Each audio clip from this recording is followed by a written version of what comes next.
নমস্কার বন্ধুরা, আমার চ্যানেলে তোমাদের অনেক অনেক স্বাগত ভালোবাসা জানিয়ে আমি নিয়ে চলে এসেছি নতুন একটা রেসিপি। তোমাদের আজকে বানিয়ে দেখাবো দুর্দান্ত স্বাদের পাগল করা রেসিপি, একটি মাছের রেসিপি। সেটাই তোমাদের সঙ্গে শেয়ার করব। মাছ খেতে একঘেয়েমি লাগলে তোমরা একবার এইভাবে ট্রাই করো, দেখবে মুখে লেগে থাকবে। তো মাছটাকে, যে কোনো মাছ, কাঁটাযুক্ত মাছ আমি এখানে নিয়েছি। সেটা আমি কড়াইতে গরম জল গরম করে তারপর আমি এর মধ্যে মাছটা দিয়ে দেবো পরিমাণ মতো লবণ। মাছটা যখন সেদ্ধ হয়ে আসবে তারপর এটাকে আমি নামিয়ে নেব। সুন্দর করে নামিয়ে নেওয়ার পর এবার মাছটাকে আমি ছাড়িয়ে নেব। কাঁটাটা সম্পূর্ণটা আমি বের করে নেব। একটা কাঁটাও যেন না থাকে সেইভাবে প্রত্যেকটা কাঁটা আমি সমানভাবে বের করে নিচ্ছি।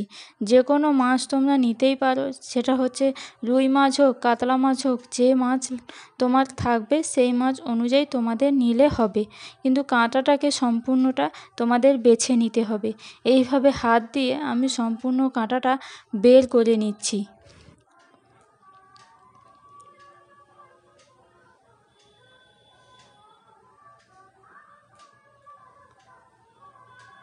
এইভাবে দেখো সম্পূর্ণ কাঁটাটা আমি বের করে নিয়েছি। এবার আমি এর মধ্যে দিয়ে দেবো স্বাদ মতো লবণ, পরিমাণ মতো লঙ্কার গুঁড়ো, পরিমাণ মতো হলুদ গুঁড়ো, তারপর দিয়ে দেবো পরিমাণ মতো গরম মশলা গুঁড়ো, তারপর দিয়ে দেবো সেদ্ধ করে রাখা আলু, তারপর দিয়ে দেবো 1 চামচ কর্নফ্লাওয়ার। তো আমি এখানে 2 চামচ দিলাম। তো হাত দিয়ে মাখিয়ে দেখে নেব এটা সম্পূর্ণটা ভালোভাবে মাখানো হয়েছে কিনা। যদি না হয় তখন আরেকবার 1 চামচ কর্নফ্লাওয়ার দিয়ে আমি মেখে নেব। তো হাতের সাহায্যে মেখে নিচ্ছি, এটা হয়েছে কিনা দেখতে হবে। তারপরে আমি 1 চামচ কর্নফ্লাওয়ার দেবো। তো ভালোভাবে এইভাবে হাতের সাহায্যে ভালো করে আলুটাকে ম্যাশ করে নিচ্ছি। একটা আলুর জন্য এর মধ্যে না থাকে, ভালোভাবে ম্যাশ করে নিতে হবে। এবার দেখো ভালোভাবে আঠালো হয়ে গেছে, বেশ এইভাবে গোলা পাকিয়ে গেছে। তো আর 1 চামচ কর্নফ্লাওয়ার দেওয়ার দরকার নেই। এইভাবে যখন গোলা পাকিয়ে যাবে বা গোল গোল হতে সুবিধে হবে তোমার হাতে, তখন আর দেওয়ার দরকার নেই। এইভাবে আমি গোল গোল করে মাছটাকে বলের আকারে গড়ে নিচ্ছি। সবকটা এইভাবে সুন্দর করে আমি বলের আকারে করে নেব। সুন্দর করে দেখো বলের আকারে সবকটা আমি গড়ে নিয়েছি। এবার কড়াইতে সাদা তেল গরম করে এবার এগুলোকে আমি ওই মাছের যে বলগুলো বানিয়েছিলাম সেগুলো আমি এর মধ্যে দিয়ে দেব। দিয়ে হালকা আঁচে এগুলোকে ফ্রাই করে নেব। বেশি ডিপ ফ্রাই করতে যাবে না, তাহলে পুড়ে যাওয়ার সম্ভাবনা থাকে। হালকা এতে ভেজে নিতে হবে।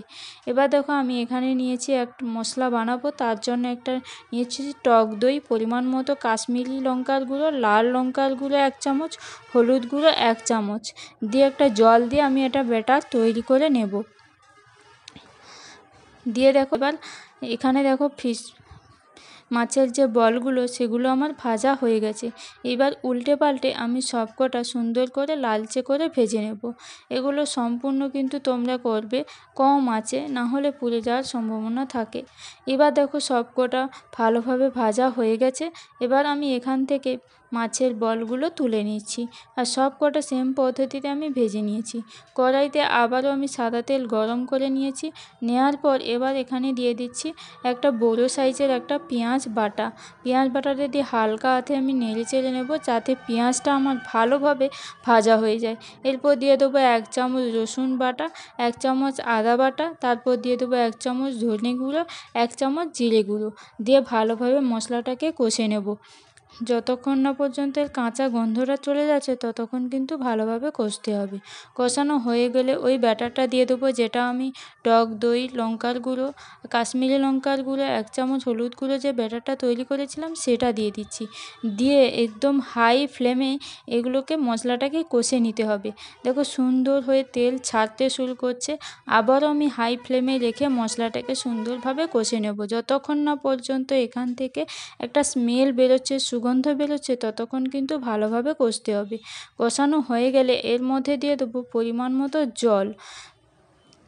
খুব বেশি জল লাগবে না, যেহেতু আমার সেদ্ধ করার কোনো দরকার নেই।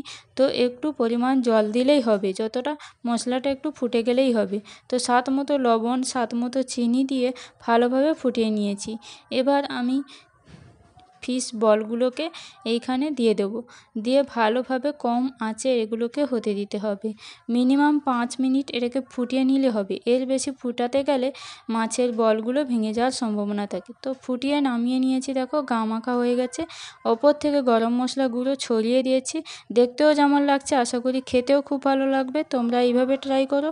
ভালো লাগলে লাইক, কমেন্ট এবং শেয়ার করে দিও। আর অতি অবশ্যই চ্যানেলটিকে সাবস্ক্রাইব করে রাখো। আর তোমরা অতি অবশ্যই কেমন লাগলো রেসিপিটি কমেন্ট করো প্রচুর করে। আর ভালো থেকো, সুস্থ থেকো।